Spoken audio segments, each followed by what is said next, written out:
Well, that's an important question. Keep in mind that Our Country, Our Choice is a group founded by people who are determined to unite as many Americans as possible across party lines.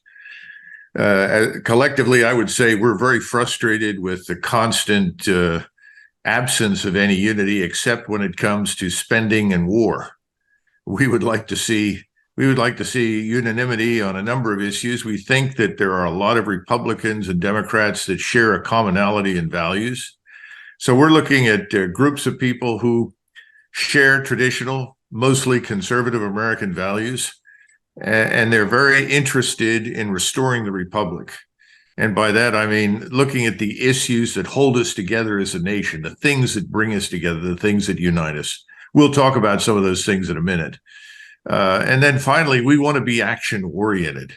We want to set up in every state and every district, if we can, so that we can press ahead with the key issues on our agenda and actually hold people accountable, compel people who are holding office to do what they said they would do, and also identifying people that haven't and making that clear to American citizens.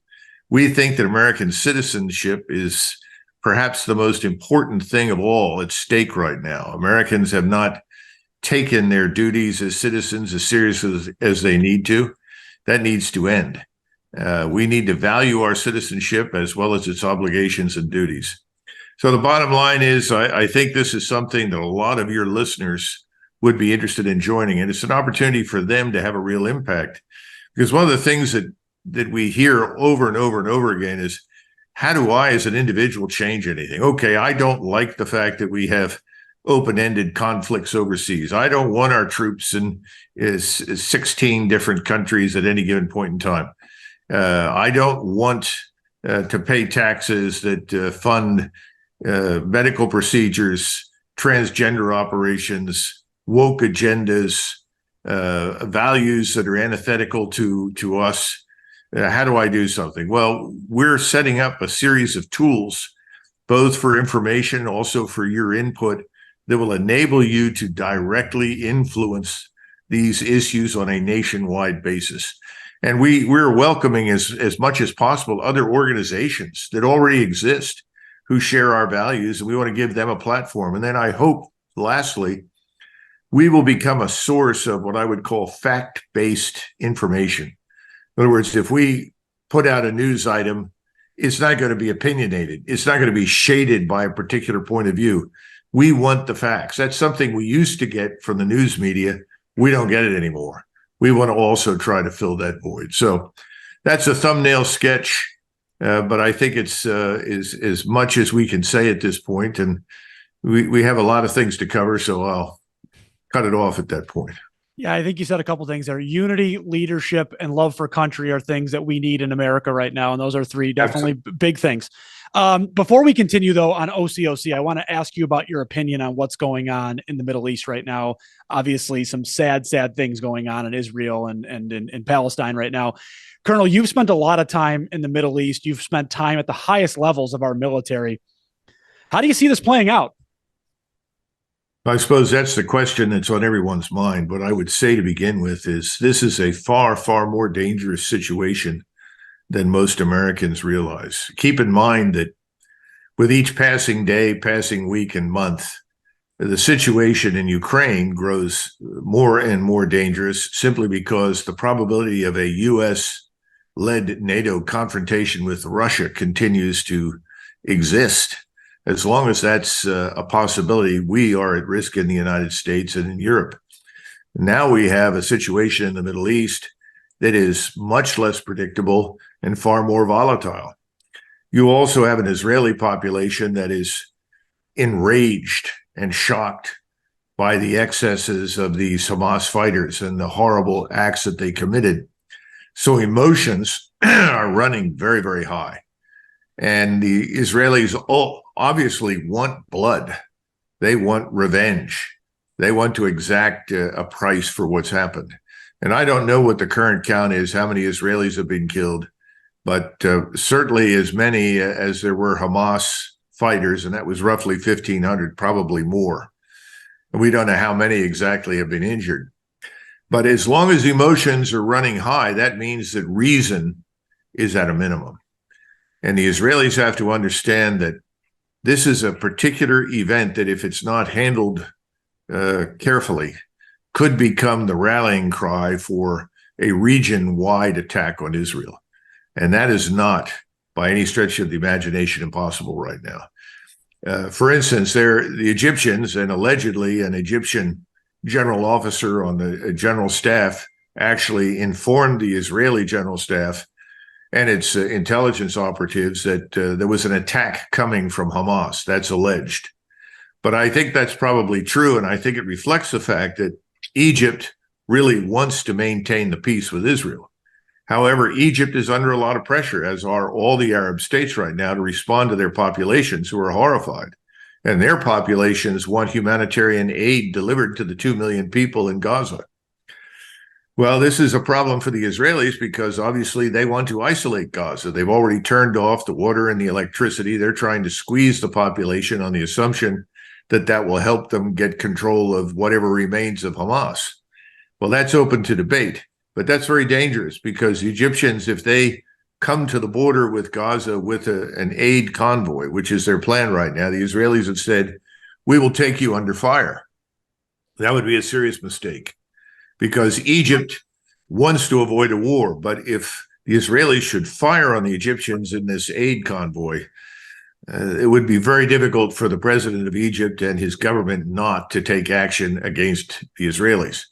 The moment that such an event occurs, I would expect the president of Turkey, along with a number of other regional actors, to immediately offer assistance to Egypt. That's the ingredient of a regional war. And we can do many things, but we don't right now have the ground forces in any substantial numbers to make a difference. The Israelis are fielding an army right now inside Israel of about 470,000 troops. This is with their fully mobilized reserves. That's a force larger than the United States Army. So the point is, what can we do? Well, we can do what we've done. We can certainly send aircraft carrier battle groups there, but they're limited in what they can influence ashore. And then they also become targets potentially if they join into the fight. And then secondly, we can urge the Israelis, despite the obvious disgraceful conduct of the opponent, to exercise some measure of restraint as they press into Gaza. But it's hard to control that. And if they do go into Gaza, by the way, could end up being a casualty factory for the Israeli Defense Force.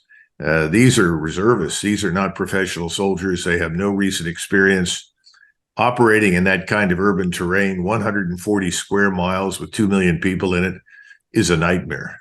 I wouldn't wish it on anybody. So it's a dangerous situation. We shouldn't lose sight of that. Yeah, it's a scary time, and obviously pray for all those innocent people over there. That's all I can say. Pray for those people and pray for their safety over the next few weeks to months to years, maybe. We will not know until it ends up finishing itself out. Let's go back to OCOC for a minute, Colonel. What are the most important issues for OCOC? I know, and I keep saying OCOC, our country, our choice. What are the most important issues? You touched on them a little bit before, but let's dive deeper into those issues. Well, I think perhaps the first one we should talk about is this issue of election integrity. And you and I know that the Republicans and the Democrats for years have struggled with this, depending upon which election it was. We can go all the way back to 1960 to the election of President John F. Kennedy, which in retrospect was probably stolen, given the numbers of organized crime figures and corrupt politicians in the major cities in the United States who essentially stole votes or threw votes away that were not for Kennedy. Nixon wanted to oppose it, but he decided to let it go for reasons of national security and because he also trusted John F. Kennedy. Right now, we're in a very different position because we've discovered even more corruption than existed then. It's only metastasized and gotten worse. So the question is, what can we do about it? And what we are doing is setting up groups of people inside OCOC to deal with this. And we have to look at it ultimately on a state-by-state level because, as I'm sure you're aware, the Constitution, whether we like it or not, gives the states the authority to run the elections. We don't even have federal standards for elections for federal federal positions. That's unheard of in the advanced world. Virtually everyone has to have the same standards in order for elections to be taken seriously. But we can try and work on that. There's some things that we can do. Obviously, voter ID is one of them. And that is still not sorted out at the state level. There are places where if you show up and you get a driver's license and they register you to vote, you may not be a citizen. You may be from any number of different places. That's obviously unacceptable. There are ways to do this, and I think we'll come up with more ways in the future, but certainly everything from passports to birth certificates to government IDs that have to be matched to legitimate legal residences in the area where people are voting. We think Election Day should be a public holiday. Well, why not? Just because it says the first Tuesday in November, we could change that if we really wanted to. Obviously, again, that's in the Constitution, but it can be done. We really think in-person voting is appropriate. This goes back to the issue of citizenship. You know, if you are too busy as a citizen of the United States to show up and cast your vote, there's something radically wrong. We only provided absentee ballots because of our experience during the Civil War. We had 1 million men in the field and they needed to vote in the election of 1864. And so we said absentee ballots for people serving in the armed forces. Now we have a whole range of different qualifications that would justify an absentee ballot. We think that has to be re-examined. It's too easy and it's wrong. And we can't trust these voting machines. There are big problems with them. We saw it in the past. So that's, again, why we think paper ballots are important. And finally, you know, there has to be supervision that is bipartisan or neutral. You know, in most countries in the world, you have representatives of the various parties present at the voting booth, and they both review the identity of the person who wants to vote. They have to agree that this person is who or what she says she is, and then they're allowed to do it. We need a similar system. We also need some penalties for cheating, including some mandatory jail time. Right now, you can lie, cheat, or steal on election day, and there's no real penalty for it. This is unacceptable. Now, this is a thumbnail sketch. There's a lot more that we could cover, but that's where we're starting. And we have a lot of interest in OCOC, and we welcome more people, Democrats and Republicans, who care about this issue to come on board because it's in everyone's interest. The notion that it is not is just fundamentally wrong. Now, Colonel, I know I always say this. A nation can't be a real nation without fair and unbiased elections and without secure borders. And I know that's another talking point of OCOC. How does our country, our choice, feel that we can secure our borders? Or how do we get people to care about securing our borders? Because it feels like some people do, other people don't. They have their reasons. But how do we make sure that we secure our borders to make sure we know who's coming in and out? Well, I would think that certainly after 9/11, people should have been interested in it.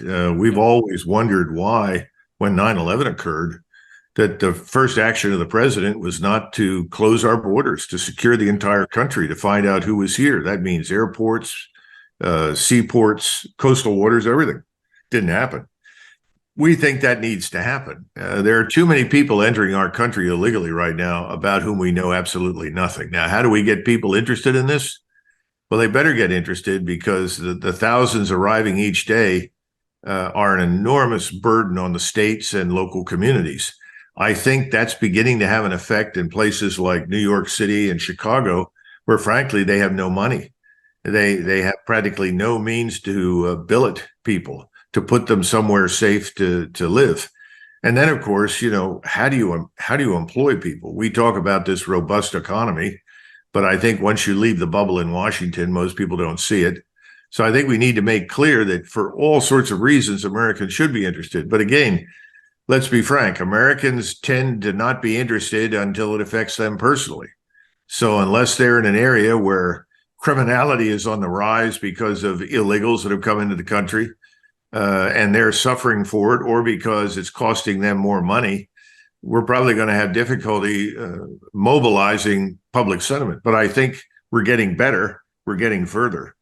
Right now, We need to see illegal border crossings the same way we see other forms of criminality in the United States. We know that 72% of surveyed Americans predict crime rates will increase this year. I mean, that's the perception. It's going to get worse. Well, if that's true, we already have a record high 56% of Americans who say crime is higher where they live than it's ever been, certainly since they remember it within the last few years. If that's true and they're paying any attention, they should be concerned. Now, how do you secure the place? I think that we're going to need military power. And I think OCOC would support that. Right now, our Border Patrol consists of overwhelmingly good people, but they're overwhelmed. There's been an enormous suicide outburst, if you will, or outbreak inside the Border Patrol because these are good men and women who want to enforce the law, and this administration is not allowing them to do so. So at some point, it's going to be necessary to bring the Army in and set up a secure border to the south. And Colonel, I just want to stay on this topic before we go to the next issue. I think you brought up suicides inside Border Patrol, but we're having record suicides of all Americans at this point. Yeah. I myself have lost 2 brothers to suicide based on drug use, and it's an important issue to me, and I know it is many Americans. And drug use is on, overdoses are on the rise at record highs. Crime in inner cities is at record highs. These are issues that Americans face every single day. Every state is a border state, and every state has crime, suicide, and overdoses. It's not just, hey, by the border, or hey, over here in this state or that state. It's everywhere. What does OCOC think about that? Well, OCOC thinks that we had 100,000 deaths from fentanyl overdoses last year. If you go back to the last 5 years, you're talking almost 100,000 deaths every year just from fentanyl. Yep. Now, there are other drugs out there, and they kill people as well in smaller numbers. But stop and consider that. If we say 500,000 roughly over the last 5 years, more Americans have died in the last 5 years than died during the Second World War or the First World War. You'd have to go all the way back to the Civil War to find those kinds of losses. So we are in a war. We're in a war here at home to stop it, but we also know that it pours in through our borders. It comes in through seaports and airports, less airports now, but still through seaports. We have to regard this as a war. We have to treat the cartels as the enemy. Now, I'm not advocating, and I don't think anyone at OCOC is advocating going into Mexico or anywhere else or Colombia and waging war. That's not the point. We have to defend the border. We need to defend it with military power that poses the threat of violence against the drugs, against the drug cartels, against the criminals coming into our country. Until you make it clear that we have forces that will shoot to kill, this is not going to stop, frankly speaking. And I'll say this too. I think you brought it up earlier, Colonel. These issues are bipartisan issues, right? I mean, it doesn't matter if you vote left, if you vote right, if you vote independent. Drugs are killing our youth. They're killing our middle age, and they're killing our elderly. They're killing. It doesn't matter who you vote for. And the same thing goes with election integrity. We want everybody to have a fair shot. If you run for office, you have a fair shot to win. You have a fair shot to lose. It goes both ways, which brings me to my final issue today. Well, Mike, before you leave that point, you just made a very important statement, and you're correct. Politicians frequently pay lip service to all of this. True. But when it comes time to vote the right way or to put forward legislation that addresses these things, what do? They back down. Yep. They back down because of big donors to one side or the other that don't want the border secured. They're dealing with oligarchs, if you will, in our country with enormous quantities of money who want the criminality to continue. This is an enormous problem. So OCOC wants to identify these people who are not representing our interests so that we can get them out of office, to be perfectly blunt, and find other people who will represent our interests. Anyhow, sorry about it. No, you're exactly right. And the people that lose the most are the American people, right? You and I are the ones that lose the most on that. Final topic that I want to talk with you about: protecting our children. We see a lot of things, whether it be drug use, whether it be this push to transform people from male to female, whether it be the idea of sexualizing children at drag shows and different events. We're seeing it across the country. Again, not in one state, not in another state, everywhere. What are OCOC's thoughts on this push to sexualize children, first off, and then the push to transform children into something that they're not when they're born? Well, OCOC thinks it's important for Americans to understand that it's not just a few government officials that we're dealing with who are radical leftists who are effectively pushing an agenda that is more than just revolutionary. It's degenerate. It's perverse. We're dealing with corporations now who, for reasons of profit motive and political favors, are also siding and aligning themselves with this radical agenda. We have the teachers union, which is very comfortable with all of these things, which is why we have a problem in the schools with education now in the public schools. So we need to understand that the schools are turning into laboratories of indoctrination. I think that's the biggest issue. And we don't want that to occur. We want that to stop. We think parents should educate and train their children, that parents should imprint their children. Parents should be the source of the values their children have and hold and implement. So that's the first thing. We need to also understand that, for instance, in the third grade, they are now teaching sex education classes. Well, I don't know what's happened, but what I can remember from the third grade is that, frankly, was not on my mind. So the real question is, why would we do such a thing? Why would we address something like that so early? Well, it's obvious. They're trying to imprint these children. They're trying to tell them something is right that is not, and encourage them to engage in behavior that is perverse, frankly. And of course, this is also a problem for the parents who object, because the parents are then actively threatened. They go to the school boards attack them, teachers attack them, and suddenly officials from the federal government, including the FBI, have showed up to intimidate people. This is a catastrophe.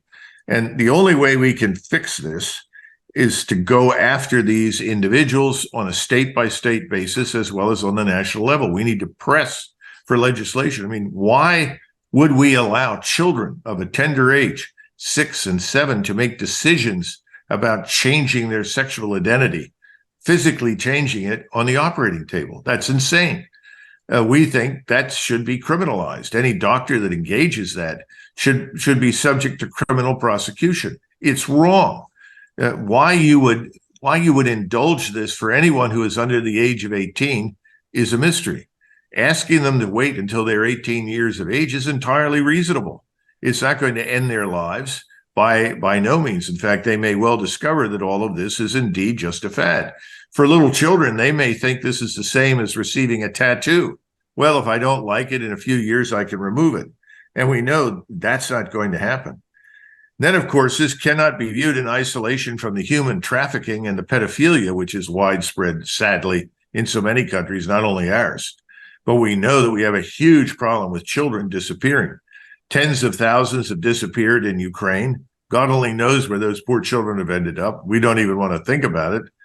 We've lost track of that sort of thing. We know that thousands of children are spirited away across the border. There has to be an end to this. This has to be systematically opposed. And remember, the former Supreme Court Justice Ginsburg was one of those who was advocating reduction in ages for the age of consent. So we're actually dealing with people on the left that want to make pedophilia, if you will, legal. This is unacceptable. But once again, where are the representatives? Oh, people pay lip service, but where are those people who are willing to stand up, be counted, and support the right kind of legislation and take on this LGBTQR or whatever agenda it happens to be? This has to end. Our children are the future. This is one of the many issues that I agree with you. It takes a ground level, starting from the ground, going state to state, town to town, city to city, and talking through these things. And I think America's future depends on it, Colonel. And that's where I'm going to leave you today with this. How can people join the fight and get more information about Our Country, Our Choice? Well, the first thing I would do is go to the website, go to ourcountryourchoice.com. There are plenty of instructions there. You can easily become a member. It costs nothing, and once you're in it, then you can look at the alternatives for you. What are your areas of interest? Where do you want to join the fight? Where do you want to make a difference? And that will be made clear on the website. And I think everyone will find something there that they can contribute to. We've talked about these three issues, which are burning issues for us right now. They're not the only ones. Mm-hmm. We're opposed to unending wars. We want to see the wholesale restoration of the rule of law. We want to see police back on the streets able to conduct their business and do their jobs instead of worrying about being sent to jail because a criminal has accused them of something, which is what we see in too many cities right now. It's our country, as the name is, and it's our choice, and it's our duty, I think, to make sure that we continue to be the greatest country in the world. And I have faith in the American people. I have faith in America to always be the greatest, but you need to fight for it. And I think that's the biggest message. You need to fight for it, and you can't just hope that other people do. You have to get involved and do what you can. CEO of Our Country, Our Choice, Colonel Douglas Macgregor, thank you so much for your time today. Thank you, Mike. Folks, join the fight. Keep fighting the good fight for America. Our Country, Our Choice.com. Thanks again for joining us.